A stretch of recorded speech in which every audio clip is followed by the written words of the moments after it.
to go live, but I just realized, I could probably go live at the house, but you know, with me being surrounded by so many gang stalkers, I really don't know what capability they have, but I feel like they can hear through walls and they can hear your conversation, especially if they're in the proximity of you. I believe that's why they surround and encamp, and surround your encampment wherever you live. They encamp themselves around where you live so that they can tap into you.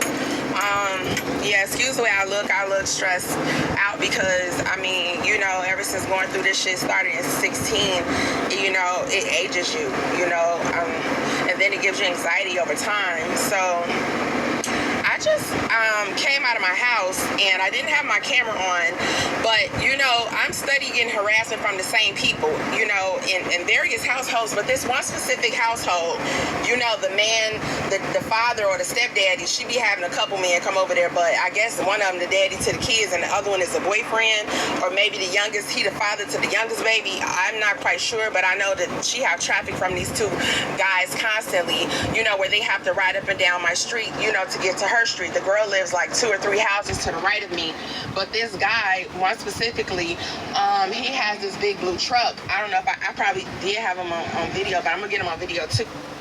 Factory down there, but and multiple people, they give them access to your location, which you all know that. People you don't know, and they just ride past my house real fast. They're constantly speeding up and down the street. I heard Ocho on one of his videos talk about, he was talking about, talking about FISA 702, them extending it, or whether they might not extend it. I think they did. But he mentioned, us being proactive as doing something. But, what I've noticed is, I think that's a great idea. I think I'm so angry about this happening. I want to just go down there and sit at Homeland Security and camp the fuck out. But I know, people have children and, they have a life. They have to go to work. I don't really have much to live for. I'm only living for God because, I can't have a life. I can't work. Whatever job you get, they're going to harass the fuck out of you, or you're going to pertain some type of harassment. So I pretty much became hermitified.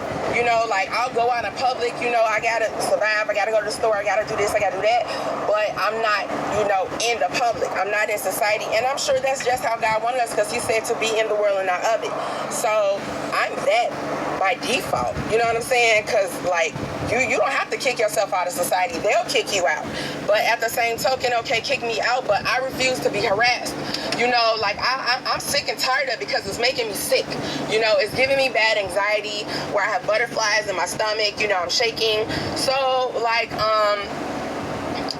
what I don't know, I believe this is God that just told me, because this is something that I've never attempted to do.